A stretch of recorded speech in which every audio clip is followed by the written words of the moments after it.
So good evening to all of you. നമ്മൾ class start ചെയ്യുകയാണ്. നമുക്ക് ഡയറക്റ്റ് ക്ലാസ്സിലേക്ക് തന്നെ പോവാം. അപ്പോൾ ടെൻസാണ് ഇപ്പോൾ നമ്മുടെ chapter. Okay, so the portion that we finished last class is simple past and past continuous, and today we are going to learn the next portion, that is past perfect. In English language, past perfect is used widely. വളരെ വൈഡായിട്ട് past perfect tense use ചെയ്യുന്നുണ്ട്. പലപ്പോഴും നമ്മൾ ഗ്രാമറൊക്കെ പഠിക്കേണ്ട സമയത്ത് past perfect important അല്ല എന്ന് പറഞ്ഞുകൊണ്ടത് ഒഴിവാക്കി വിടുന്ന ഒരു ശീലം നമുക്കുണ്ട്. Okay, so simple past and past continuous വരെ എല്ലാവർക്കും ഓക്കെ ആയിരിക്കും എന്ന് വിചാരിക്കുന്നു. എല്ലാവരുടെയും ആ ഓർമ്മ ഒന്നും കൂടി ക്ലിയർ ആക്കാൻ വേണ്ടിയിട്ട് നമുക്കൊരു കാര്യം ചെയ്യാം. ഒരു വാക്യം തരാം, ഈ 6 ടെൻസിലേക്ക് മാറ്റാനുള്ളത്. നമ്മൾ പ്രസൻറ്റ് സിമ്പിൾ പഠിച്ചു, പ്രസൻറ്റ് കണ്ടിന്യൂസ് പഠിച്ചു, present perfect and present perfect continuous. ഇതോടുകൂടി പ്രസൻറ്റ് കഴിഞ്ഞു. പിന്നെ പഠിച്ചത് സിമ്പിൾ പാസ്റ്റ് കണ്ടിന്യൂസ്. ടോട്ടലി നിങ്ങൾ പഠിച്ച ടെൻസുകളുടെ നമ്പർ നോക്കിക്കഴിഞ്ഞാൽ it will be 6 out of 12. Total പഠിക്കാൻ 12 ഇല്ല കേട്ടോ, 10 ഉണ്ടാവുള്ളൂ. സോ അതിൽ ഏകദേശം എന്താ പറയുക, നമ്മൾ 6 പഠിച്ചു കഴിഞ്ഞു. ഞാൻ ഒരു സെൻറ്റൻസ് തരാം, അത് നിങ്ങൾ എല്ലാത്തിലേക്കും മാറ്റാൻ കഴിയുമെന്ന് നോക്കാം. ഫസ്റ്റ് ഞാൻ തരുന്ന സെൻറ്റൻസിൽ സബ്ജക്റ്റ് ഐ ആണ്, വെർബ് വന്ന് ഡു ആണ്. ഓക്കെ, സോ നമ്മൾ പിന്നെ പ്രസൻറ്റ് സിമ്പിളിൽ പറയുമ്പോൾ ഐ ഡു എന്ന് പറയും, ഐ ഡു. അത് പ്രസൻറ്റ് കണ്ടിന്യൂസിലേക്ക് വരുമ്പോൾ ഐ ആം ഡൂയിങ്. ഇതേ വാക്യം പ്രസൻറ്റ് പെർഫെക്റ്റിൽ വരുമ്പോൾ ഐ ഹാവ് ഡൺ. ഇനി അടുത്തത് പ്രസൻറ്റ് പെർഫെക്റ്റ് കണ്ടിന്യൂസിലേക്ക് പോകുമ്പോൾ I have been doing, I have been doing. ഇനി ഇത് സിമ്പിൾ പാസ്റ്റിലേക്ക് വരുമ്പോൾ ഐ ഡിഡ്. ഇനി ഇത് പാസ്റ്റ് കണ്ടിന്യൂസിലേക്ക് വരുമ്പോൾ ഐ വാസ് ഡൂയിങ്. ഓക്കെ, ഇത് എല്ലാവർക്കും കഴിയണം എന്നുള്ളതാണ്.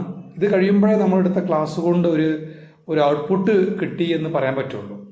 മറ്റൊരു ക്ലാസ് കുറെ കഴിഞ്ഞു പോയി എന്നല്ലാതെ നമുക്കൊരു ഇമ്പ്രൂവ്മെന്റ് ആയി എന്ന് പറയാൻ കഴിയൂല. ഓക്കെ, അപ്പോൾ ഇനി ഞാൻ സബ്ജക്റ്റ് സിംഗുലർ വരികയാണെങ്കിൽ ഏത് രീതിയിലാണെന്നും കൂടി പറയാം, അതും കൂടി അറിയേണ്ടത് നിർബന്ധമാണ്. ഹി ആണെങ്കിൽ ഹി നമ്മൾ കം എന്ന വേർഡ് യൂസ് ചെയ്യുക. ഹീയും കമ്മാണ് verb. He comes. Second he is coming, അതായത് പ്രസന്റ് സിമ്പിളാണ് ആദ്യം പറഞ്ഞത്, ഹി കംസ്. അത് പ്രസന്റ് കണ്ടിന്യൂസിലേക്ക് വരുമ്പോൾ ഹി ഈസ് കമ്മിങ്. അത് പ്രസന്റ് പെർഫെക്റ്റ് ആവുമ്പോൾ ഹി ഹാസ്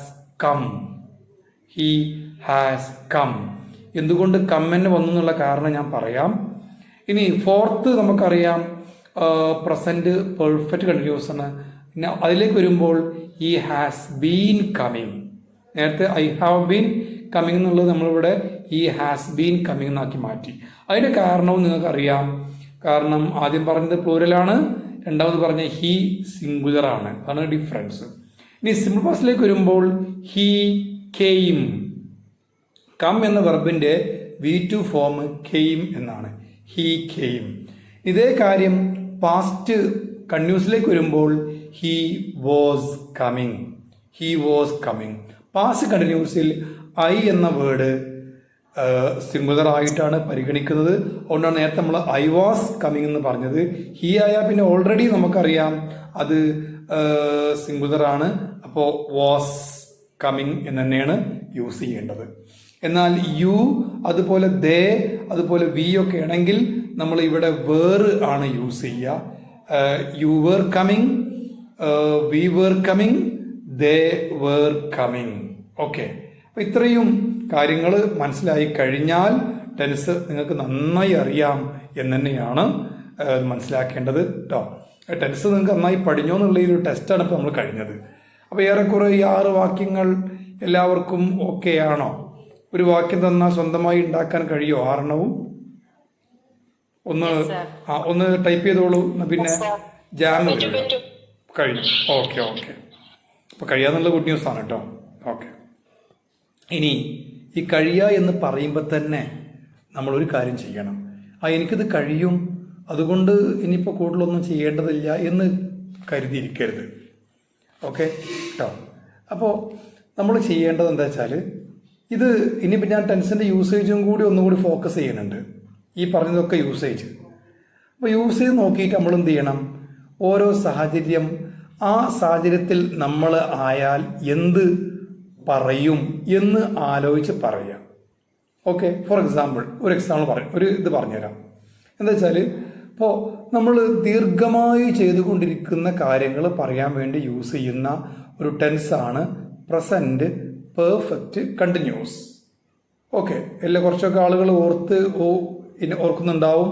നമ്മൾ യൂസേജ് ജസ്റ്റ് പറഞ്ഞിരുന്നു, എന്നാലും ഒന്നുകൂടി റിപ്പീറ്റ് ചെയ്യുമ്പോഴേ അത് ഓർമ്മയിൽ ഉണ്ടാവുള്ളൂ. നമ്മൾ ഒരുപാട് നേരമായി ചെയ്തുകൊണ്ടിരിക്കുന്ന കാര്യങ്ങൾ പറയാൻ വേണ്ടി യൂസ് ചെയ്യുന്നതാണ് present perfect continuous.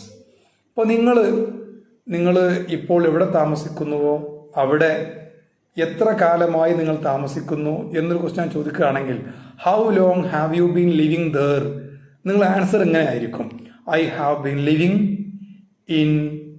In Calicut for 18 years, for 25 years, for 28 years, 22 years, 30 years, and so on. Etcetera etcetera etcetera. കണ്ടോ? അപ്പോൾ ദീർഘമായി, ഇപ്പോൾ നിങ്ങൾ ജനിച്ചു എന്ന് പറയുന്ന അല്ലെങ്കിൽ ഒരു പ്രത്യേക സമയം മുതലാണ് നിങ്ങൾ കണക്കൂട്ടുന്നത്. ഓക്കെ, അങ്ങനെ നോക്കുകയാണെങ്കിൽ തന്നെ നിങ്ങൾക്ക് എത്ര വയസ്സായോ അത്രയും കാലം നിങ്ങൾ അവിടെ താമസിച്ചു കൊണ്ടിരിക്കുകയായിരിക്കും എന്ന് വേണം കരുതാൻ. ഓക്കെ കേട്ടോ. അപ്പോൾ ഇവിടെ വേറൊരു പ്രോബ്ലം വരുന്നിട്ട്, ഓക്കെ, നമുക്ക് ദീർഘമായുള്ള കാര്യങ്ങൾ പറയാൻ വേണ്ടി നമ്മൾ യൂസ് ചെയ്യുന്നത് ഹാവ് ബീൻ. അപ്പോൾ ഇതിങ്ങനെ നമ്മൾ പറഞ്ഞു നോക്കാം. അതിൻ്റെ കൂടെ ഇപ്പോൾ നിങ്ങളെ ക്ലാസ്സിൽ ഉള്ള ഒരാളോട്, ഫോർ എക്സാമ്പിൾ സീനത്തിനോട് സീനത്ത് ഒരു ദിവസം എൻ്റെ ഓഫ്ലൈൻ ക്ലാസ്സിലേക്ക് വന്നപ്പോൾ വൈകി വരികയാണ്. ഒരു സാധാരണ 10 o'clock മുമ്പേ ക്ലാസ്സിൽ വന്ന് പ്രയറിന് ലീഡിങ് കൊടുക്കാറുള്ള സീനത്ത് അന്ന് എത്തിയപ്പോൾ ഏകദേശം ഒരു 10:10 ആയിട്ടുണ്ട്. അപ്പോൾ സ്വാഭാവികം ഞാൻ ചോദിച്ചു, ഒരു വിദ്യാർത്ഥിയോടെന്നല്ല, ഒരു സഹ അധ്യാപികയോട് ചോദിക്കുന്ന പോലെ, മാം വൈ ആർ യു ലേറ്റ്? അതൊരു സാഹചര്യമാണ്. അപ്പോൾ സീനത്ത് എൻ്റെ അടുത്ത് പറഞ്ഞ ആൻസർ ശരിക്കും ക്ലാസ്സിൽ ഞാൻ പഠിപ്പിക്കുന്ന ഇംഗ്ലീഷ് ഗ്രാമറുമായി ബന്ധപ്പെടുത്തിയുള്ള ആൻസറായിരുന്നു. പറഞ്ഞ ആൻസർ ഇങ്ങനെയാണ്: sir, every day I come here by Raziya.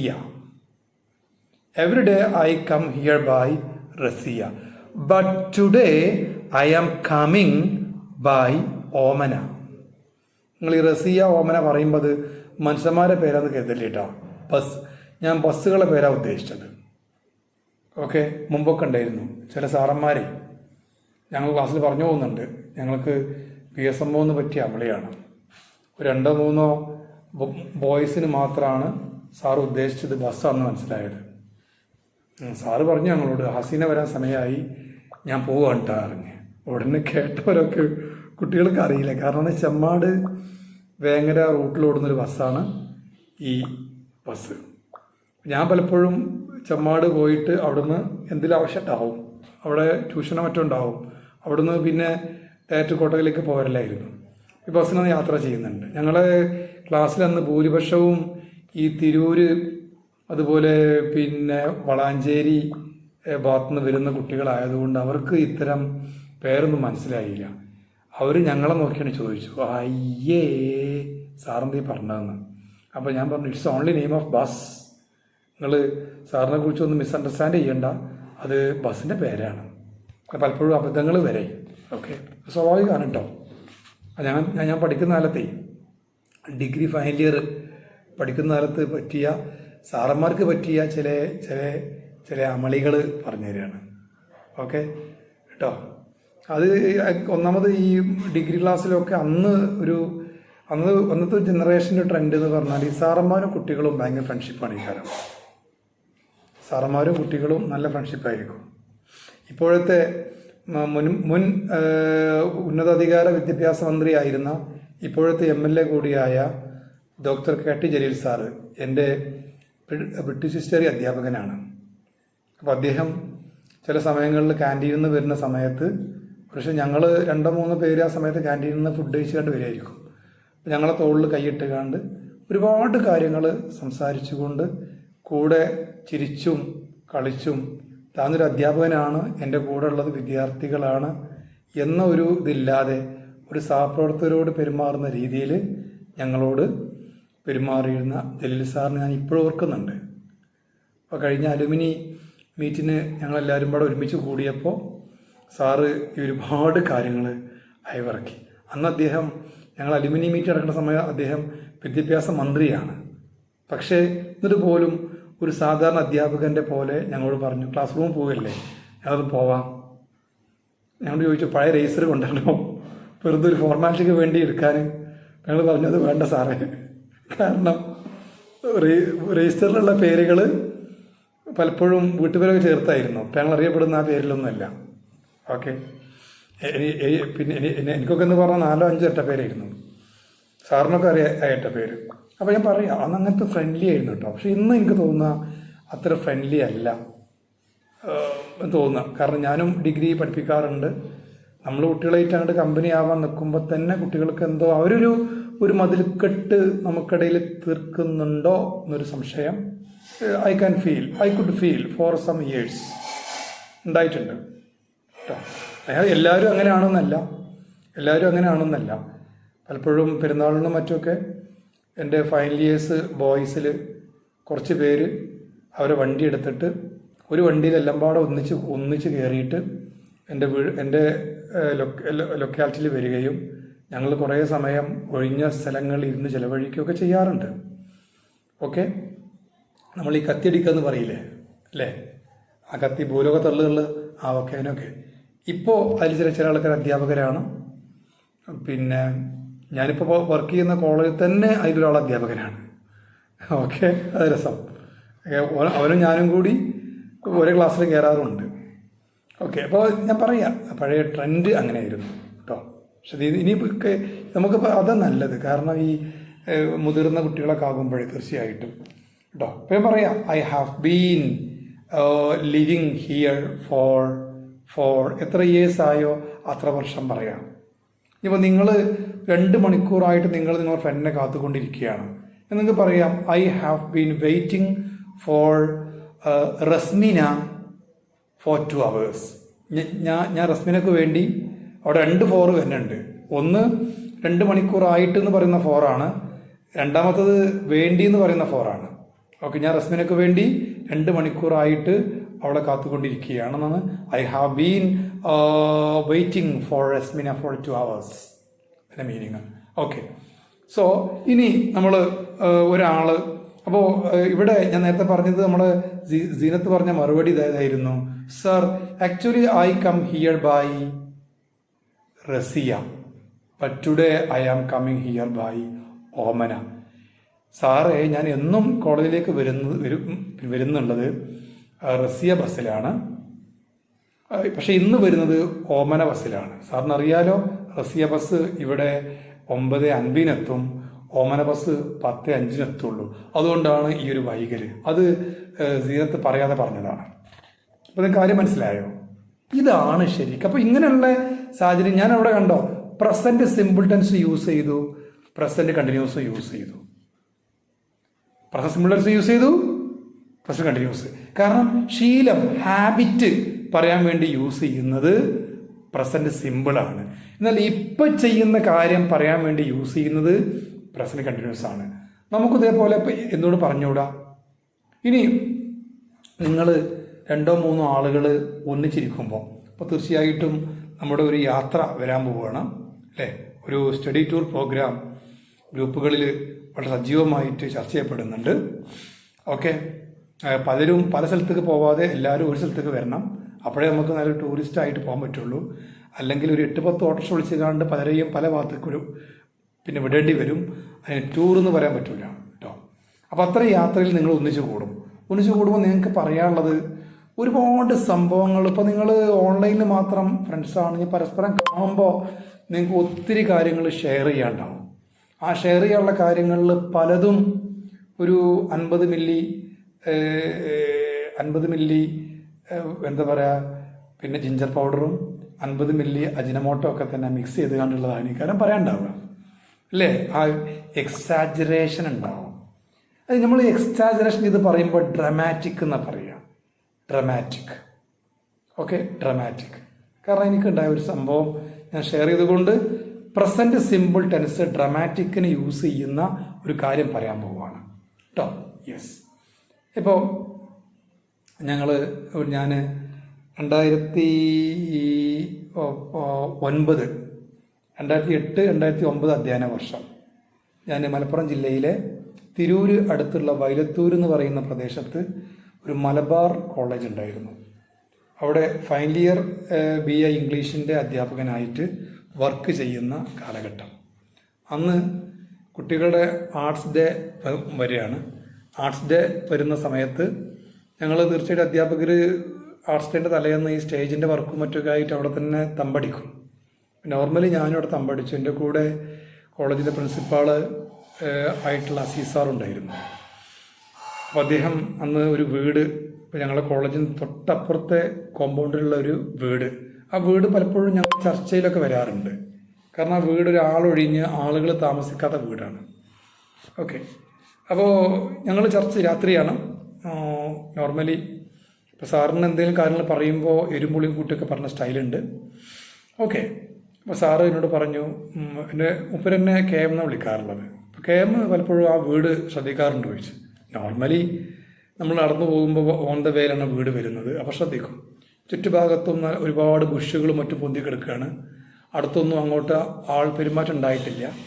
അത് വീടാണ്. അപ്പോൾ സാറ് പറഞ്ഞു, എനിക്കറിയാം ആ വീട്ടിലെ ആളുകൾ, എനിക്കറിയാം. എന്താ ഇംപ്രഷൻ, പിന്നെ ഉമ്മുസലിമ വേറെ ഇംപ്രഷൻ വരുന്നത്, അത് തള്ളല്ല കേട്ടോ. പക്ഷേ ഈ പറഞ്ഞ ഇതിൽ പറയുന്ന കാര്യം സാറിൻ്റെ അടുത്ത് എൻ്റെ അടുത്ത് തള്ളിയതായിരിക്കാം. ആ തള്ള് ഞാൻ തിരിച്ച് ഇങ്ങോട്ട് തള്ളുകയാണ്, അങ്ങനെ കരുതിയാൽ മതി. ഓക്കെ. സോ സാറ് എൻ്റെ അടുത്ത് പറഞ്ഞു, ഇങ്ങനെ ആ വീട്ടിലെ ചില പ്രശ്നങ്ങളുണ്ട് മാഷ് കേട്ടിട്ടുണ്ടോ ചോദിച്ചു. മൂപ്പര് ഉദ്ദേശിച്ചത് ഞാൻ അന്ന് രാത്രി എൻ്റെ സ്കൂട്ടി എടുത്തുകൊണ്ട് രാത്രി പോരുമ്പോൾ സാറേയും എങ്ങനെ വിളിച്ചുകാണ്ട് സാറേയും ഞാൻ പിക്ക് ചെയ്യും.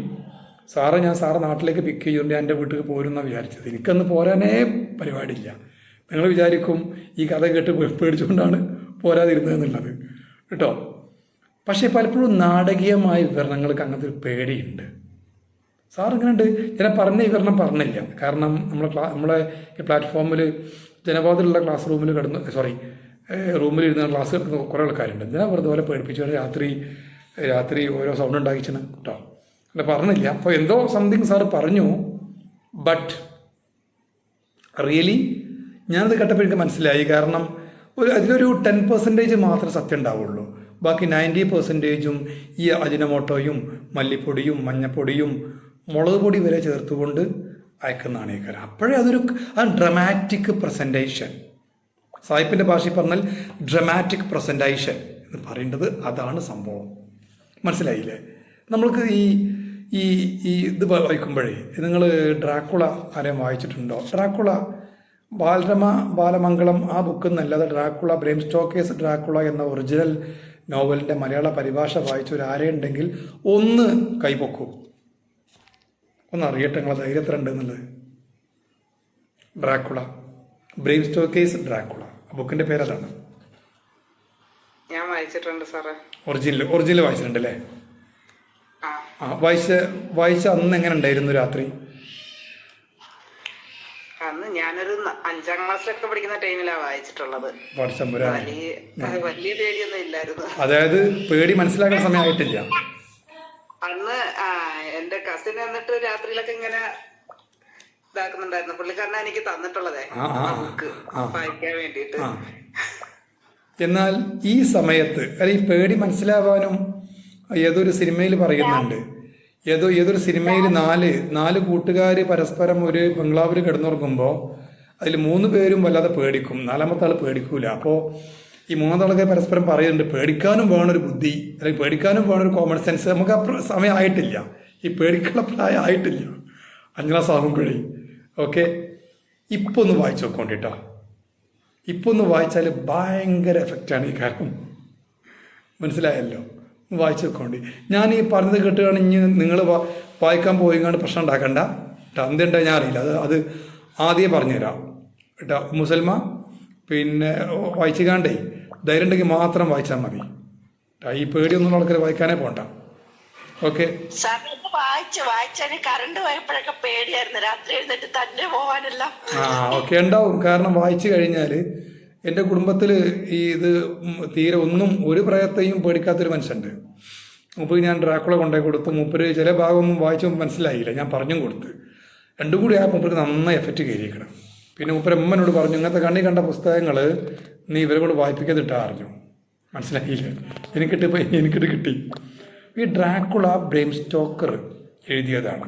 ലോകത്ത് ബൈബിള്, ഖുർആന്, 1001 രാവുകൾ, ഈ 3 പുസ്തകങ്ങളും കഴിഞ്ഞാൽ പിന്നെ ഏറ്റവും കൂടുതൽ പ്രതി പ്രിന്റ് ചെയ്യപ്പെട്ട് വിറ്റഴിഞ്ഞ പുസ്തകം എന്ന് പറഞ്ഞാൽ അത് ഡ്രാക്കുളയാണ്. കേവലം 17-18 ഭാഷകളിൽ അതിന് പരിഭാഷ ഉണ്ട്, ഇൻക്ലൂഡിങ് മലയാളത്തിൽ പരിഭാഷ ഉണ്ട്. കോഴിക്കോട് TBX പുസ്തകങ്ങൾ പോയാൽ ഇപ്പോഴും സാധനം വാങ്ങാൻ കിട്ടും. 270 രൂപ വില വരുന്നുണ്ട്.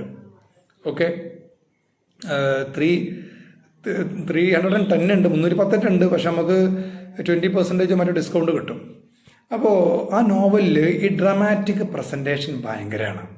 അപ്പം ഞാൻ നിങ്ങളുടെ അടുത്ത് പറയുകയാണ്, സമയം രാത്രിയായി. എങ്ങോ കുറുക്കൻ ഓരിടുന്ന സൗണ്ട് ഞാൻ കേട്ടു. എൻ്റെ മനസ്സൊന്ന് പെടച്ചു. നിലാവിനെ തഴുകിക്കൊണ്ടുള്ള ആ ഇളം കാറ്റ് ജനവാതിലൂടെ അകത്തേക്കടിച്ചു. നല്ല തണുപ്പായിരുന്നു ആ കാറ്റിന്. ഉടനെ എവിടെ നിന്നോ ചില പൂക്കളുടെ ഗന്ധം ആ കാറ്റിലൂടെ ഞാൻ നുകർന്നു. ഇങ്ങനെ പറയുമ്പോൾ കേൾക്കുന്ന ആളുകൾ ഇങ്ങനെ എന്ത് ചെയ്യും? എന്താണ് ഇതിന് പറയുക? അത് ഇംഗ്ലീഷിൽ പറഞ്ഞാൽ ഹോറിപ്പിലേഷൻ, രോമാഞ്ചം അല്ലേ? രോമാഞ്ചമല്ല, രോമാഞ്ചം. ഈ രോമാഞ്ചം ഇങ്ങനെ കൂടി വരികയാണ് ഈ കാലം.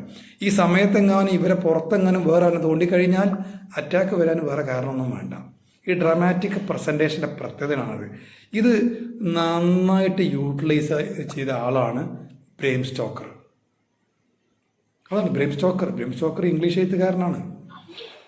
ഓക്കെ, ഞങ്ങളൊക്കെ ഇംഗ്ലീഷ് സാഹിത്യം വായിക്കുന്ന ആളുകൾ ഒരുപക്ഷെ ഒരു ഫാനായിട്ട് കാണുന്ന ഒരു എഴുത്തുകാരൻ കൂടിയാണ്. നമ്മുടെ MT പോലെയും നമ്മുടെ തകഴിയെ പോലെയൊക്കെ തന്നെ കാണാൻ കഴിയുന്ന ഒരു എഴുത്തുകാരനാണ് ആര്? ബ്രേം സ്റ്റോക്കർ. ബ്രേം സ്റ്റോക്കറിൻ്റെ ഒരു ക്വാളിറ്റി എന്ന് പറഞ്ഞാൽ അതാണ്. പക്ഷെ എന്ത് ചെയ്യാം, ആ ക്വാളിറ്റി മൂപ്പര ജീവനും കൊണ്ടുപോയി. ബ്രേം സ്റ്റോക്കറുടെ ഈ ക്വാളിറ്റി മൂപ്പര ജീവനും കൊണ്ടുപോയി. മരണത്തെക്കുറിച്ച് 2-3 കാരണങ്ങൾ പറയുന്നുണ്ടെങ്കിലും ഭാര്യയുടെ സത്യവാങ്മൂലം റിപ്പോർട്ട് ചെയ്യപ്പെട്ടതനുസരിച്ച് ബ്രേം സ്റ്റോക്കർ മരിച്ചത് കാർഡിയാക് അറസ്റ്റാണ്. Cardiac arrest. എന്താ കാർഡിയാക് അറസ്റ്റ് എന്ന് പറഞ്ഞാൽ? നമ്മുടെ കേരളീയ ഭാഷയിൽ പറഞ്ഞാൽ ഹാർട്ട് അറ്റാക്ക്. സംഭവം എന്താ അറിയോ? ഇയാൾ ഡ്രാക്കുളുടെ 2ാം ഭാഗം എഴുതിക്കൊണ്ടിരിക്കുകയായിരുന്നു. ഭയങ്കര നാടകീയമായ പ്രസൻറ്റേഷനെ കൂടി എഴുതിക്കൊണ്ടിരിക്കേണ്ടത്. ഇയാൾ രാത്രി 2 മണിക്ക് ഭക്ഷണം പോലും, സായിപ്പിൻ്റെ ഭാഷയിൽ പറഞ്ഞാൽ സപ്പർ പോലും കഴിക്കാതെ പടിഞ്ഞാറൻ മെഡോ പുൽമേടിലേക്ക് തുറന്നിട്ട ജാലകത്തിലൂടെ പടിഞ്ഞാറൻ പുൽമേടിലേക്ക് നോക്കിയിട്ട് അയാൾ ഈ ഞാൻ നേരത്തെ പറഞ്ഞ പോലെ കാറ്റിൻ്റെ ഗന്ധമൊക്കെ നുകർന്നുകൊണ്ട് ഇങ്ങനെ ഈ സർഗാത്മകത വളർത്തിക്കൊണ്ടിരിക്കുകയാണ്. ഈ സമയത്ത് അക്കാലത്തൊക്കെ നമ്മുടെ നാട്ടിലൊക്കെ പഴയ കാലത്ത് പറഞ്ഞാൽ ഈ ഭർത്താവ് എന്തേ ഫുഡ് കഴിച്ചാൽ ഭാര്യ എന്തേ കഴിക്കുള്ളൂ, അങ്ങനെയായിരുന്നു. അങ്ങനെയൊക്കെ പൊതുവെ ലോകത്തൊക്കെ അങ്ങനെ തന്നെയായിരുന്നു. ഇപ്പം എങ്ങനെ കൃത്യമായി പറയാൻ വയ്യ. കാരണം ചില ആൾക്കാർ പറയാറുണ്ട്, എന്നെ കാണാതെ അവള് കഞ്ഞിൻ്റെ വെള്ളം പോലും കുടിക്കൂല, പക്ഷെ പിന്നെ പറയും ഊറ്റിക്കാണ്ട് ചോറാക്കിയിട്ട് അടിക്കുള്ളൂ എന്ന്. ഓക്കെ, അത് വേറെ കാര്യം. നിങ്ങളങ്ങനെ കരുതിയാൽ മതി കേട്ടോ. എന്തായാലും ഇവർക്ക് 2 മണിയായിട്ടൊരു സ്ത്രീ ഫുഡ് കഴിക്കാതിരിക്കുകയാണെങ്കിൽ അറിയാലോ അല്ലേ? നമുക്കറിയാം. 1.5 മണിക്കൂർ പോലും വെയിറ്റ് ചെയ്യാൻ നമുക്ക് വയ്യ. പിന്നെയാണ് 2 മണി വരെ. ഇവർക്ക് കണ്ട് വിശപ്പ് വല്ലാതായി. ഇവർ ബ്രേം സ്റ്റോക്കറുടെ പിറകിലൂടെ പോയിക്കാണ്ട് തുറന്നിട്ട വാതിലൂടെ കടന്നുകാണ്ട് ഇയാളെ തോണ്ടി വിളിച്ചു, ടച്ച് ചെയ്ത ആ നിമിഷം ബ്രേം സ്റ്റോക്കർ മരണപ്പെട്ടു, അല്ലെങ്കിൽ കാർഡിയാക് അറസ്റ്റ് വന്ന് കുഴഞ്ഞു വീണു മരണപ്പെട്ടു എന്നാണ് പറയുന്നത്. പക്ഷെ എന്തായാലും മരണം കാർഡിയാക് അറസ്റ്റാണ്. റീസൺസിനെ കുറിച്ച് പല ഡിഫറെൻ്റ് റീസണാണ് കേട്ടോ പറയേണ്ടത്. ഇദ്ദേഹത്തിന് അന്ന് വേറെ രോഗമുണ്ട്, ഇദ്ദേഹത്തിന് വേറൊരു രോഗവും പറയുന്നുണ്ട്. പക്ഷെ അദ്ദേഹം പലപ്പോഴും പണിപ്പുരയിലായിരുന്നു എന്ന് പറഞ്ഞാൽ ഡ്രാക്കുള ഏഷ്യയിൽ എന്ന ഡ്രാക്കുള 2ാം ഭാഗം ഡ്രാക്കുള ഏഷ്യയിൽ നിന്ന് തോന്നുന്നുണ്ട്, ഡ്രാക്കുള ഇൻ ഏഷ്യ. കാരണം ഏഷ്യയിലാണ് ഈ ബുക്കിന് ഏറ്റവും കൂടുതൽ പ്രിന്റുകൾ വിറ്റുപോയത്, ഏറ്റവും കൂടുതൽ ഭാഷയിലേക്ക് പരിഭാഷപ്പെടുത്തപ്പെട്ടതും. അപ്പം നമ്മൾ ഇന്ത്യയിൽ തന്നെ 4-5 ഭാഷയിലേക്ക് ഈ നോവൽ മാറിയിരിക്കണം. ഓക്കെ, അത്ര കണ്ട് ലോകത്ത് ഒരു രാജ്യത്തും ഇത്ര കൂടുതൽ ഭാഷയിലേക്ക് മാറിയിട്ടുണ്ടാവില്ല. ടോട്ടലി 17 ഭാഷയിലേക്കൊക്കെ പരിഭാഷപ്പെട്ടുള്ളൂ. അപ്പോൾ ഈ നാടകീയമായ പ്രസൻറ്റേഷൻ എപ്പോഴും പ്രസൻറ്റ് സിമ്പിളിലാണ് വരിക. എങ്ങനെയാണ്? The sun sets, the time goes up, darkness spreads everywhere. ഞാൻ ഡ്രാക്കുളയിൽ കുറച്ച് വരികൾ ഇങ്ങനെ പറഞ്ഞു പോകാൻ കേട്ടോ, പിന്നെ മലയാളം പറഞ്ഞില്ല, മനസ്സിലാവുമ്പോഴല്ലേ പേടിയാവുള്ളൂ കേട്ടോ. Darkness spreads everywhere. Jonathan Harper reaches at the fort. It looks like a royal fort, but everything I can feel mysterious. ഈ വായിച്ച വരികളിൽ നിന്ന് ഓർമ്മയുള്ള വരികൾ ജസ്റ്റ് നിങ്ങളുമായി ഷെയർ ചെയ്തതാണ്. കറക്റ്റ് വാക്യം ഇങ്ങനെ അല്ലെങ്കിലും പ്രസന്റ് സിമ്പിൾ ടെൻസിലാണ് വിശദീകരിക്കപ്പെടുന്നത്. ഓക്കെ, അതിൻ്റെ ഒരു എഫക്റ്റ് അതാണ് ഇംഗ്ലീഷ് നോവലിൻ്റെ. പിന്നെ അതുപോലെ വേറെ നോവലാണ് Charles Dickens, tale of 2 cities. ഇതിൽ ഇംഗ്ലണ്ടിലെ ബിഗ് ബാൻ ക്ലോക്കിൽ സമയം രാത്രി 12 അടിക്കേണ്ട സൗണ്ട് ആദ്യം വരുന്നുണ്ട്, ഡിങ് ഡോങ് ഡിങ് ഡോങ്. അങ്ങനെ 12 പ്രാവശ്യം ഡിങ് ഡോങ് ചെയ്തേഷാണ് ഡിക്കൻസ് എന്താ പറയുക നോവൽ ആരംഭിക്കേണ്ടത് പ്രസന്റ് സിമ്പിൾ ടെൻസിലാണ്. അപ്പോൾ ഈ പ്രസന്റ് സിമ്പിൾ ടെൻസ് നമ്മൾ നാടകീയമായ കാര്യങ്ങൾക്ക് പറയാൻ വേണ്ടി യൂസ് ചെയ്യും. അപ്പോൾ ഞാൻ പറഞ്ഞത്രേ ഉള്ളൂ, നിങ്ങളിഞ്ഞ് ടൂറിന് വരുമ്പോൾ പരസ്പരം ഒരുപാട് കാര്യങ്ങൾ ഷെയർ ചെയ്യാനൊക്കെ ഉണ്ടാവും. തള്ളിക്കോളൂ, നല്ല തള്ളു വരട്ടെ, എല്ലാ തള്ളുകൾക്കും സ്വാഗതം. പക്ഷേ ആ കൂട്ടത്തിൽ ഇംഗ്ലീഷ് തള്ളാൻ മറക്കണ്ട. തള്ളുമ്പോൾ എങ്ങനെ തള്ളും എന്ന് ഉള്ള പ്രശ്നങ്ങൾ വരും. അപ്പോൾ പ്രസന്റ് സിമ്പിൾ ടെൻസ് യൂസ് ചെയ്താൽ മതി. തള്ളൽ ഇംഗ്ലീഷ് തള്ളായി മാറും, നിലവാരമുള്ള തള്ളായിട്ട് മാറും. ഓക്കെ കേട്ടോ, യെസ്, മനസ്സിലായില്ലേ കാര്യം? അപ്പോൾ ഇതാണ് present simple tense. Main usage ഒന്ന് ജസ്റ്റ് ഒന്ന് ഓടിച്ച് പറഞ്ഞത് മാത്രം. ഇനി പ്രസന്റ് പെർഫെക്റ്റ് നമ്മൾ പഠിച്ചു കഴിഞ്ഞതാണ് അല്ലേ? നമ്മൾ ലൈഫിൽ കുറെ മുമ്പ് കഴിഞ്ഞ കാര്യങ്ങൾക്ക് ഇന്നും എഫക്റ്റ് മനസ്സിലുണ്ടെങ്കിൽ അത് പ്രസന്റ് പെർഫെക്റ്റിലാണ് പറയുക. Okay, I have been to ദുബായിൽ പോയ അനുഭവം എനിക്ക് ഇപ്പോഴും എൻ്റെ മനസ്സിലുണ്ട് എന്നുകൊണ്ട് ഞാൻ പറയും I have been to Dubai. അവിടെ ഞാൻ BEEN എന്ന വാക്കാണ് യൂസ് ചെയ്തത്. BE എന്ന് പറയുന്ന ഈസും ആറും ആമും ഒക്കെ പ്രസന്റ് ഫോമും വാസും വേറും പാസ്റ്റ് ഫോമും ആയിട്ടുള്ള ബി ആവുക ആയിരിക്കുക. ആ വെർബിന്റെ V3 ആണ് ബീൻ. ഈ ബി എന്ന വെർബിന് ആവുക ആയിരിക്കുക എന്ന് മാത്രമല്ല അർത്ഥം, പോവുക എന്നുകൂടി അർത്ഥമുണ്ട്. So I have been to America. പോയിട്ടുണ്ടെങ്കിൽ ഒരിക്കലും മറക്കാൻ കഴിയാത്ത അനുഭവം ഉണ്ടായിട്ടുണ്ടാവും. തുറന്ന് പറയാം, I have been to America. Present perfect. ഇനി പ്രസന്റ് പെർഫെക്റ്റ് കണ്ടിന്യൂസ് നമ്മൾ പറഞ്ഞു കഴിഞ്ഞു. ഇനി നോർമലി നമ്മൾ ലൈഫിൽ എന്ത് ചെയ്ത് കഴിഞ്ഞ കാര്യങ്ങളും നമ്മൾ പറയേണ്ടത് സിമ്പിൾ പാസ്റ്റിലാണ്. I passed the SSLC examination in 1994. നിങ്ങളുടെ കേസിലാണെങ്കിൽ I pass the SSLC examination in 2001, 2, 3, 4, 5. ഓരോരുത്തരും സമയം നോക്കി പറഞ്ഞാൽ മതി. കണ്ടോ, അത് നോർമലി ഫിനിഷ്ഡ് ആക്ഷനാണ്. ഇനി വേറൊന്നും പറഞ്ഞുതരാം. എൻ്റെ അയൽവാസി ഒരു ലാലുണ്ട്. മൂപ്പര് ആശാരിപ്പണിക്കാരനാണ്, ആശാരിയാണ്. മൂപ്പര് ഞാൻ എന്നും കാണുന്നുണ്ട്, ഞാനിപ്പോൾ എന്നും കണ്ടു. ഞാൻ നിങ്ങളോട് എങ്ങനെ പറയാ, I so the carpenter Lal. കാരണം എൻ്റെ മനസ്സിൽ പ്രത്യേകിച്ച് എഫക്റ്റ് ഒന്നുമില്ല. എന്നാൽ ഞാൻ കണ്ടത് മെഗാസ്റ്റാർ മോഹൻലാലിനെ ആണെങ്കിൽ മൂപ്പര് ലാൽ എന്ന പേരിൽ അറിയപ്പെടുന്നത്. ഞാൻ പറയും I have seen megastar Mohanlal. കാരണം എന്താണ്, പറയുമ്പോൾ വരെ എൻ്റെ മനസ്സിൽ ആ ഒരു 30 ഡിഗ്രി ആ ചെരിവില്ലേ, മൂപ്പരെ തോളിന് 30 ഡിഗ്രി ചെരിവാണല്ലോ, ആ ചെരിവുണ്ട്. ഓക്കെ, അപ്പോൾ മനസ്സിലായല്ലോ. അപ്പോൾ നമ്മൾ ഇത്തരം കാഴ്ചകൾ ഫിലിം സ്റ്റാറിനൊന്നും കണ്ടതൊന്നും വേഗം മറന്നുപോകില്ല. വേഗം തന്നെ ചിലപ്പോൾ ഒരിക്കലും മറക്കൂല അല്ലേ? ഇപ്പോൾ ഗുരുവായൂരൊക്കെ പലപ്പോഴും അമ്പലത്തിൽ പോകുമ്പോഴൊക്കെ അവിടുന്ന് നമ്മൾ യാദൃശ്യമായിട്ട് ഫിലിം സ്റ്റാറുകളെ കാണാറുണ്ട്. അതും നമ്മളെ മനസ്സിലെന്നും ഓർമ്മയിലുണ്ടാവും. ഓക്കെ. സോ ഐ ഹാവ്, ഇതൊക്കെ നമ്മൾ പ്രസൻറ്റ് പെർഫെക്റ്റിലാണ് പറയുക. നോർമലി നമ്മൾ ലൈഫിൽ കഴിഞ്ഞ കാര്യമാണെങ്കിൽ സിമ്പിൾ പാസ്റ്റിൽ. ഇനി പാസ്റ്റ് സമയത്ത് നമ്മളൊരു കാര്യം തുടർച്ചയായിട്ട് ചെയ്യായിരുന്നു, അത് നമ്മൾ എന്തിനാ പറയുക? പാസ്റ്റ് കണ്ടിന്യൂസിൽ. I was sleeping when my friend came to my house. I was sleeping എന്നർത്ഥം ഞാൻ ഉറങ്ങിയായിരുന്നു. When my friend came to my house.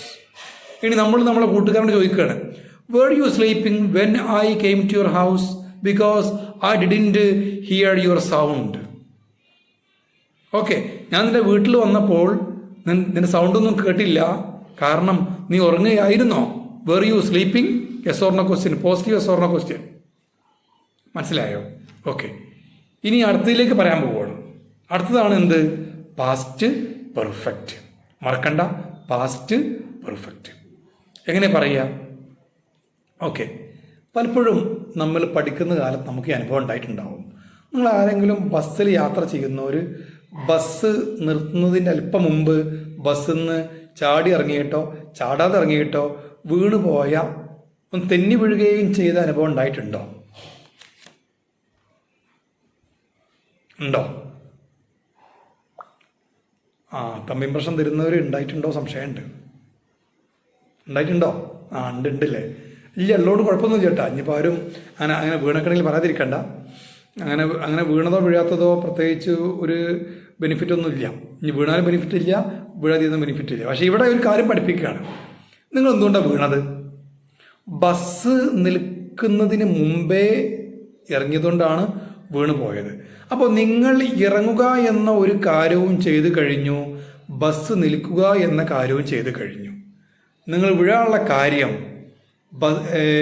നിങ്ങൾ ഇറങ്ങുക എന്ന കാര്യം ആദ്യം ചെയ്തുകൊണ്ടാണ്. അപ്പോൾ ചെയ്ത് കഴിഞ്ഞ രണ്ടോ അതിലേറെയോ കാര്യങ്ങൾ ഉണ്ടാകുമ്പോൾ അതിലാദ്യം പൂർത്തിയായ കാര്യം ഉണ്ടാവും, രണ്ടാമത് പൂർത്തിയായ കാര്യം ഉണ്ടാവും. ഈ ആദ്യം പൂർത്തിയായ കാര്യം പറയാൻ വേണ്ടിയാണ് നമ്മൾ ഇനി പഠിക്കാൻ പോകുന്ന പാസ്റ്റ് പെർഫെക്റ്റ് യൂസ് ചെയ്യുക. പെർഫെക്റ്റിൻ്റെ അവസാനത്തെ ഫോം പാസ്റ്റ് പെർഫെക്റ്റ്. മറക്കണ്ട. എങ്ങനെയാണ്? ഇങ്ങനെ പറയാം, ഇതിൽ നിങ്ങൾക്ക് സിംഗുലർ പ്ലൂരൽ വ്യത്യാസമില്ല. ഏത് സബ്ജക്റ്റ് വന്നാലും ഹാഡ് ചേർക്കാം, പ്ലസ് വെർബിൻ്റെ V3 ഫോം യൂസ് ചെയ്യാം. നിങ്ങൾക്ക് ഇങ്ങനെ പറയാം, I had go down from the bus before the bus stopped. I had got, ഗെറ്റിൻ്റെ V3 ആണ് got. I had go down from the bus before it stopped. Before it stopped. Bus നിർത്തുന്നതിന് മുമ്പേ ഞാൻ ബസ്സിൽ നിന്ന് ഇറങ്ങി. That's why I fell down. അതുകൊണ്ടെന്താ? ഞാൻ വീണുപോയി. കാര്യം പറഞ്ഞാൽ മനസ്സിലായ? ഓക്കെ. അപ്പോൾ നിങ്ങൾ വർക്ക് ചെയ്യാൻ പോകുന്ന ആ സ്കൂളിലെ കുട്ടികൾ നല്ല കുട്ടികളാണ്. അപ്പോൾ നിങ്ങൾ പിന്നെ നമ്മളെ പ്ലാറ്റ്ഫോമിൽ പലരും സ്കൂളിൽ ജോയിൻ ചെയ്ത ശേഷം നമ്മൾ ഒരു ഗൂഗിൾ മീറ്റിൽ മീറ്റിംഗ് വെച്ചു, എല്ലാവരും വന്നു. പലരും തങ്ങളുടെ ഫസ്റ്റ് സ്കൂൾ അനുഭവം വിവരിക്കാൻ പോയിരുന്നു. അപ്പോൾ നിങ്ങളിങ്ങനെ പറഞ്ഞു, എന്താണ്? എൻ്റെ ക്ലാസ്സിലെ പിള്ളേരെല്ലാവരും normally all of them had got in the class before the bell ran. ബെല്ലടിക്കുന്നതിന് മുമ്പേ അവർ ക്ലാസ് കയറി എന്ന് പറഞ്ഞാൽ സ്വഭാവമുള്ളവരാണ്. ബെല്ലടിക്കാൻ വേണ്ടി കാത്തുക്കൂല. ബെല്ലടിക്കണ മുമ്പേ അവരെന്ത് ചെയ്യും? എല്ലാവരും ക്ലാസ് കയറും. കാരണം അതിന് മുമ്പ് എന്തെങ്കിലുമൊക്കെ ഹോംവർക്ക് ചെക്ക് ചെയ്യാനോ മറ്റൊക്കെ ആയിട്ട് അവരെന്ത് ചെയ്യും? ക്ലാസ് കയറും. അങ്ങനെയുള്ള പിള്ളേരാണ്. കണ്ടോ? അപ്പോൾ ഇവിടെയും ബെല്ലടിക്കുക എന്ന കാര്യവും കഴിയുന്നുണ്ട്, കുട്ടികൾ ക്ലാസ്സിൽ കയറുക എന്ന കാര്യവും കഴിയുന്നുണ്ട്. പക്ഷെ ഏറ്റവും ആദ്യം കഴിഞ്ഞ കാര്യം ഇതാണ്, കുട്ടികൾ ക്ലാസ്സിൽ കയറി എന്ന കാര്യമാണ്.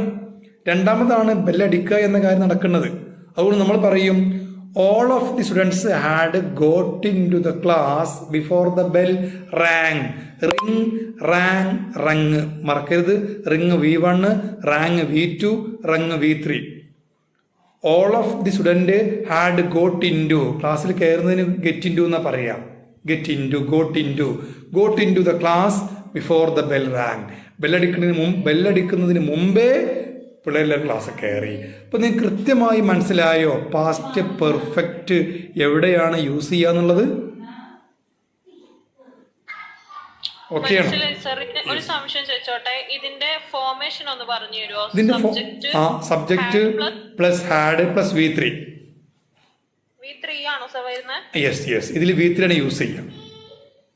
അത് നിങ്ങൾ ഒന്ന് പഠിച്ചു വെക്കുക. ഹാസ്, ഹാവ്, ഹാഡ് ഈ 3 വാക്കുകളും ഒരമ്മ പെറ്റ മക്കളാണ്. അതുകൊണ്ട് ഈ 3 വാക്കുകൾക്ക് ശേഷം വെർബ് യൂസ് ചെയ്യേണ്ടി വരികയാണെങ്കിൽ V3 മാത്രം യൂസ് ചെയ്യാവൂ. അപ്പം നിങ്ങളുടെ അടുത്ത് സംശയം ചോദിക്കും. അത് നിങ്ങൾ ചോദിക്കാൻ പോകുന്ന സംശയം കൂടി ഞാൻ പറയാൻ പോവുകയാണ്.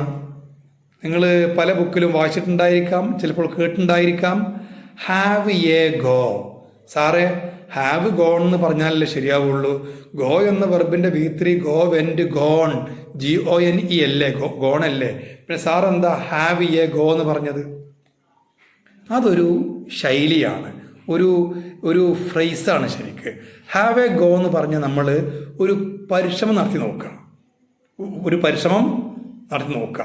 ഹാവ് എ ട്രൈ എന്നും പറയാറുണ്ട്, ഹാവ് എ ഗോ എന്നും പറയാറുണ്ട്. മനസ്സിലായല്ലോ? അത് ഈ ടെൻസിന്റെ ഗണത്തിൽ എടുത്ത് പഠിക്കരുത്. അത് ശൈലികൾ വേറെയാണ്. അതിനങ്ങനെ തന്നെ ഉൾക്കൊള്ളണം കേട്ടോ. ഓക്കെ.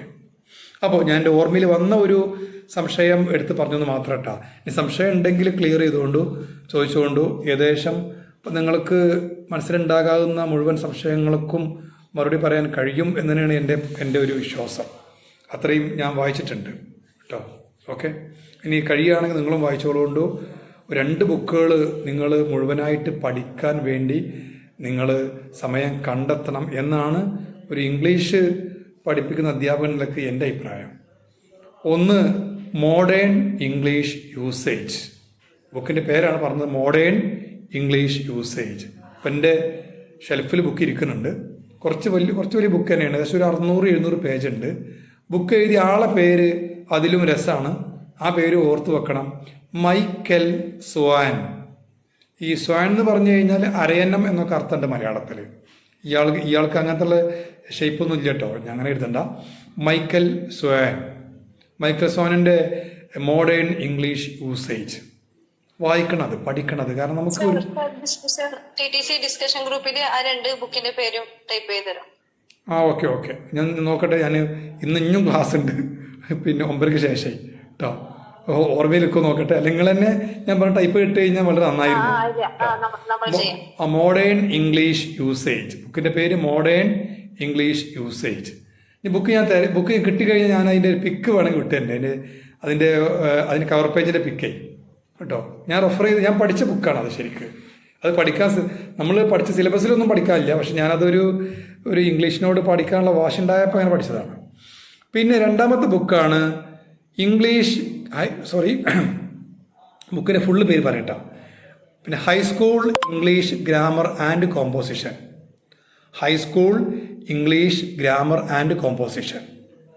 എഴുതിയ ആൾക്കാരുടെ പേര് ഭയങ്കര ഫേമസ് ആണ്. ആ ബുക്കിൻ്റെ പേരെന്നെ പറഞ്ഞ ആവശ്യമില്ല. ബുക്ക് സ്റ്റാളിൽ പോയിട്ട് എഴുതിയ ആൾക്കാരെ പേര് പറഞ്ഞാൽ മതി, ഉടനെ ആ ബുക്ക് കിട്ടുള്ളൂ. അത്രയും ഫേമസ് ആണ് എഴുതിയ ആൾക്കാർ. Wren and Martin. ഈ റെന്നിൻ്റെ സ്പെല്ലിങ് WREN ആണ്. WREN, Wren and Martin. MARTIN, Martin സാധാരണ പോലെ, റെൻ ആൻഡ് മാർട്ടിൻ. ഇതും എൻ്റെ അടുത്ത് റെഫറൻസ് ഇവിടെ കാണണം. ഷെൽഫിലുണ്ടോ അതോ എല്ലാം പാടെ എടുത്ത് കണ്ട് നേരെ നമ്മളെ റാക്കിന്റെ മേലേക്ക് വെച്ചോന്ന് അറിയില്ല കേട്ടോ. ബുക്കിന്റെ പേര് high school English grammar and composition.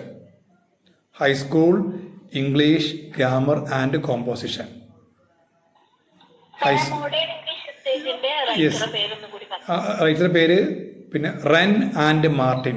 റെന് WREN. Michael സോന്റെ പേരിന്റെ spelling Michael, MICHAEL. Michael Swan, SWAN.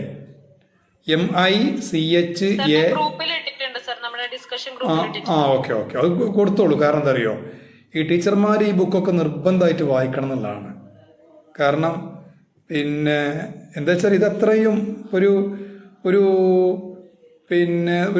ഹൈന്ദവ വിശ്വാസിയായിട്ടുള്ള ഒരു സഹോദരി അല്ലെങ്കിൽ സഹോദരൻ ഗീതയെക്കുറിച്ച് അറിയില്ല എന്ന് പറഞ്ഞു കഴിഞ്ഞാൽ അത് വല്ലാത്തൊരു കഷ്ടമാണല്ലോ അല്ലേ. അതുപോലെ നമ്മളൊരു ഒരു ക്രൈസ്തവ സഹോദരന് ബൈബിളിനെ കുറിച്ച് അറിയില്ല, ഒരു മുസ്ലിം സഹോദരിക്ക് ഖുർആനെ കുറിച്ച് അറിയില്ല എന്നൊക്കെ പറയുമ്പോൾ അത് വല്ലാത്തൊരു കഷ്ടമാണ്. അതേപോലെ കഷ്ടമാണ് ഇംഗ്ലീഷ് പഠിപ്പിക്കുന്ന അല്ലെങ്കിൽ ഇംഗ്ലീഷ് പ്രധാന മാധ്യമമായ സ്കൂളുകളിലെ അധ്യാപകർ റൺ ആൻഡ് മാർട്ടിൻ കണ്ടില്ല വായിച്ചില്ല എന്നൊക്കെ പറയുമ്പോൾ ഓക്കെ, ഇതൊക്കെ ചെക്ക് ചെയ്യപ്പെടാൻ ഭാവിയിൽ പ്രശ്നങ്ങൾ വരും, ഭാവിയിൽ സാഹചര്യങ്ങൾ വരും. അതുകൊണ്ടാണ് ഞാനിങ്ങനെ പറയേണ്ടത് കേട്ടോ. ബുക്സ് ഗൂഗിളിൽ വായിക്കാൻ കിട്ടോ? ഗൂഗിളിൽ കോപ്പിറൈറ്റ് ഉണ്ടോ സംശയമുണ്ട്. എന്തായാലും ഒന്ന് അടിച്ചു കൊടുത്തോളൂ കേട്ടോ. അടിച്ചു കൊടുത്ത ഡീറ്റെയിൽസ് കിട്ടും, പിന്നെ എവിടെ നിന്നാണ് അവൈലബിൾ ആവുക എന്നുള്ളതും കിട്ടും. ഗൂഗിളിൽ ചിലപ്പോൾ ഉണ്ടാവും, കാരണം എനിക്ക് ഉറപ്പില്ല. ഇതിന് വെച്ചാൽ നമ്മളെ ഇന്ത്യയിലേക്ക് പെൻഗ്വിൻ ബുക്സ് പറഞ്ഞ കമ്പനിയാണ് ഇന്ത്യയിൽ ഈ ബുക്കിൻ്റെ പകർപ്പവകാശം എടുത്തിട്ടുള്ളത്. അവർ കോപ്പിറൈറ്റ് ഉണ്ട്. അപ്പോൾ ഗൂഗിളിൽ ഓൾ ഓവർ ദ വേൾഡ് ഓരോ രാജ്യത്തും ഓരോ കമ്പനിയാണ്. അതുകൊണ്ട് ഗൂഗിളിൽ കിട്ടുമോയെന്ന് അറിയില്ല. ഞാൻ എന്തായാലും ഗൂഗിളിൽ സെർച്ച് ചെയ്യാറില്ല. ഇനി ഗൂഗിളിൽ സെർച്ച് ചെയ്ത് കഴിഞ്ഞാൽ അതിൽ പറഞ്ഞ ഗ്രാമർ നിയമങ്ങൾ വരും, പലതും വരും. കാരണം ഗൂഗിളിൽ ഒരുപാട് ആൾക്കാർ ഗ്രാമർ നിയമങ്ങൾ അതിനെടുത്തുകാണ്ട് അപ്ലോഡ് ചെയ്തേക്കണ്. അതിന് കോപ്പിറൈറ്റിൻ്റെ പ്രശ്നം വരില്ല. ഒരു ബുക്കിൽ പറഞ്ഞ കണ്ടന്റ് അതേപോലെ നമ്മൾ കോപ്പി പേസ്റ്റ് ചെയ്യുമ്പോഴേ ഈ കോപ്പിറൈറ്റ് പറഞ്ഞ ഇഷ്യൂസ് വരാറുള്ളൂ. ഓക്കെ, അപ്പോൾ നിങ്ങൾ അടുത്ത ക്ലാസ്സിൽ ഞാനിങ്ങനെ നിർബന്ധമായിട്ടും വായിക്കേണ്ട ബുക്കിൻ്റെ പേരുകൾ പറഞ്ഞു തരുന്നുണ്ട്. ക്ലാസ്സുകൾ ഇനി കണ്ടിന്യൂ ചെയ്യും. നമ്മുടെ സർട്ടിഫിക്കേഷൻ കോൺവൊക്കേഷനൊക്കെ ആവുന്നത് വരെയും ടീച്ചിങ് പ്രാക്ടീസൊക്കെ കഴിഞ്ഞ് വരുന്നവരെയും ക്ലാസ്സുകൾ ഇങ്ങനെ കണ്ടിന്യൂ ചെയ്ത് പോകും കേട്ടോ. അപ്പോൾ വേണ്ടത് എന്താ വെച്ചാൽ നിങ്ങൾ ഇതെല്ലാം കഴിഞ്ഞു, പിന്നെ ഉത്സവം കഴിഞ്ഞു, ഇനിയിപ്പോൾ വെടിക്കെട്ട് വേണ്ട എന്ന് പറഞ്ഞുകൊണ്ട് ക്ലാസ്സിൽ കയറാതിരിക്കരുത്. ക്ലാസ്സിൽ കയറുക. ഇനിയുള്ള ക്ലാസ്സൊക്കെ അഡ്വാൻസ്ഡ് ക്ലാസ്സാണ് ഈ കാര്യം കേട്ടോ. ഓക്കെ, വെർബ് 3ക്ക് പാസ്റ്റ് പാർട്ടിസിപ്പിൾ അതിനെന്തൊരു പേരും കൂടെ പറയൂലേ? ഉണ്ട് പാസ്റ്റ് പാർട്ടിസിപ്പിൾ. ശരിക്കും അതിന്റെ പേരെന്ന് വെച്ചാൽ V1 നമ്മൾ പ്രസന്റ് ഫോം എന്നാണ് പറയുക. V2 past tense form. ചില കുട്ടികൾ PT ഫോം എന്ന് പറയാറുണ്ട്, പാസ്റ്റ് ടെൻസ് ഫോം. ഇനി V3 പറയുന്ന പേര് പാസ്റ്റ് പാർട്ടിസിപ്പിൾ ഫോം എന്നാണ് പറയുക. പല കുട്ടികളും PP ഫോം എന്ന് പറയാറുണ്ട്, പാസ്റ്റ് പാർട്ടിസിപ്പിൾ. പക്ഷെ ഇന്ന് ഇത്തരം പേരുകൾക്ക് അത്ര കൊണ്ട് ഫോക്കസ് കൊടുക്കാതെ V1, V2, V3 ആണ് നമ്മുടെ സ്കൂളുകളിലെ ചെറിയ ക്ലാസ് മുതൽ അങ്ങോട്ട് മുകളിലേക്ക് ക്ലാസ്സുകളിലൊക്കെ തന്നെ പഠിപ്പിക്കപ്പെടുന്നത്. അതുകൊണ്ട് ഈ പേരുകൾ കൊടുക്കുന്നുണ്ട്, പക്ഷെ പേരത്ര ഇമ്പോർട്ടൻ്റ് ആയിട്ട് കൊടുക്കുന്നില്ല എന്ന് മാത്രം. ഓക്കെ, അപ്പോൾ ഇതാണ് ഇന്ന് നമുക്ക് ജസ്റ്റ് നമ്മൾ കാര്യങ്ങൾ പറഞ്ഞിട്ടേ ഉള്ളൂ കേട്ടോ. ഇനി നമുക്ക് യൂസേജിന് കൂടുതൽ ഇമ്പോർട്ടൻസിലേക്ക് വരാൻ പോവുകയാണ്.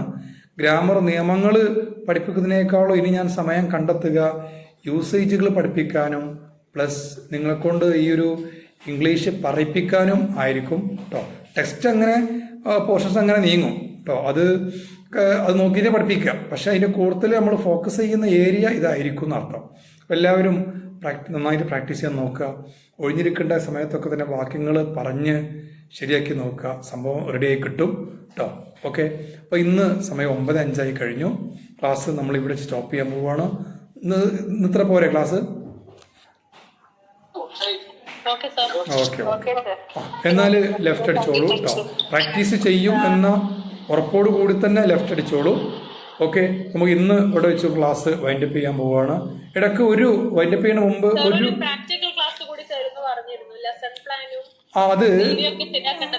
ഉണ്ട്. ഞാൻ എന്താ പറയുക, ഈ നമ്മുടെ ഇപ്പൊ എൻ്റെ ഒരു ഡ്യൂട്ടി അങ്ങോട്ട് കുറച്ച് ഉണ്ടാവട്ടെ എഴുതിയിട്ടാണ്. കാരണം അതുകൊണ്ട് കഴിഞ്ഞ് വരുമ്പോഴേക്കും നമുക്കൊരു ഒരു തലക്കുണ്ടാവുന്ന വെയിറ്റ് ഉണ്ടല്ലോ, അത് കുറച്ച് കുറയും. പിന്നെ നമുക്ക് ടീച്ചിങ് പ്രാക്ടീസും കാര്യമൊക്കെ അപ്പോൾ നിങ്ങളെ സ്കൂളിലേക്ക് ടീച്ചിങ് പ്രാക്ടീസിന് പോകാനുള്ള സമയവും ആകും കേട്ടോ. മാക്സിമം ഒരു 1-2 മാസം ഓക്കെ ടീച്ചിങ് പ്രാക്ടീസിന് പോകാനുള്ള സമയവും ആകും. പിന്നെ ഇപ്പൊ മുസ്ന മിസ് ആ ഭാഗം എടുക്കുന്നുണ്ട് എന്നുള്ളതാണ് എൻ്റെ ഒരു ധാരണ. മുസ്ന മിസ് അതിന്റെ ട്രെയിനിങ്ങിന് പോകുന്നതിന് മുന്നേ ഒരു ഫോം തരാന്ന് പറഞ്ഞില്ല, അത് സാർ ആബിദിൻ സാറിനോട് ചോദിച്ചിട്ട് പറയാന്ന് പറഞ്ഞു. ആ ഫോം ഉൾപ്പെടെ നമ്മളെ ടീച്ചിങ് പ്രാക്ടീസിന് ആ ഫോം ഇല്ല. ലെസൺ പ്ലാന്റെ ഒരു ഫോം മിസ് ഗ്രൂപ്പിൽ കൊടുത്തിട്ടുണ്ട്. ഇത് ചോദിച്ചുകൊണ്ട് ഞാൻ തരട്ടോ. അതെന്തായാലും ഞാൻ തന്നെ ആവണമെന്നില്ല. ഇനി മിസ്സുമാരനെ അത് അപ്ലോഡ് ചെയ്യും, അടുത്തന്നെ അപ്ലോഡ് ചെയ്യും. കാരണം അത് നിങ്ങൾക്ക് എന്തായാലും സ്കൂളിൽ കൊടുക്കാനുള്ള ഒരു രേഖയാണ്. കേട്ടോ. ഓക്കെ, അതെ സാർ, അത് വേഗം കിട്ടിയിരുന്നേ നന്നായിരുന്നു. കാരണം പിന്നെ ഇനി അങ്ങോട്ട് ആനുവൽ എക്സാം എല്ലാം വന്നാ പിന്നെ അതിന് ആ സമയത്ത് പോവാൻ കഴിയല്ലോ സാർ. ഇപ്പോഴേ കിട്ടിയിട്ടുണ്ട്, അധികം ഡിലേ ആവാണ്ട് കിട്ടിയിട്ടുണ്ട്. എന്തായാലും ഒരു ഒക്ടോബർ ഒക്കെ ആകുമ്പോൾ ടീച്ചർ പ്രാക്ടീസ് നമ്മളതിൽ ടീച്ചർ പ്രാക്ടീസിന് ഇത് തുടക്കം വരിക. ആ ടൈം ആകുമ്പോഴേക്കും ഇത് എന്ത് ചെയ്യും, ഏറ്റവും ഇതിന്റെ ഫോം ഇപ്പം നമ്മുടെ മൊബൈലിൽ ഫോമുകൾ ഉണ്ട്. പക്ഷെ ആ ഫോം ഒന്നും കൂടി ലഘൂകരിക്കണം എന്നൊക്കെ സാർ മുമ്പ് പറഞ്ഞിരുന്നു. അപ്പോൾ ആ അടിസ്ഥാനത്തിൽ നമ്മൾ എന്ത് ചെയ്തതാണ്, ഒന്ന് വെയിറ്റ് ചെയ്തതാണ് കേട്ടോ. ഓക്കെ, ഇപ്പോൾ ഇതിനൊക്കെയുള്ള ഫോമുകൾ ഓൾറെഡി നമ്മുടെ അടുത്തൊക്കെ സെറ്റാണ് ഫോമുകൾ. പക്ഷെ അത് നമ്മൾ മുമ്പ് ഉണ്ടാക്കിയ ഫോമാണ്. ഒന്ന് എന്ത് ചെയ്യണം, ഒന്നും കൂടി ഒന്ന് ചില ഭാഗങ്ങളൊക്കെ കുറച്ചിട്ട് നമ്മൾ ഈ സ്കൂളിലേക്ക് അത്യാവശ്യമുള്ള കണ്ടന്റ് മാത്രം കൊടുത്താൽ മതിയല്ലോ. അപ്പം അങ്ങനെ ചുരുക്കാനുള്ള പരിപാടി ഉണ്ട് കേട്ടോ. Okay, yes. നമുക്ക് എന്തായാലും ഇന്ന് വൈൻഡപ്പ് ചെയ്യാം, ക്ലാസ് അവസാനിപ്പിക്കാം. So thank you very much. Have A nice day with good night, sweet dreams. എല്ലാവരും ലീവ് ചെയ്തോളൂ കേട്ടോ.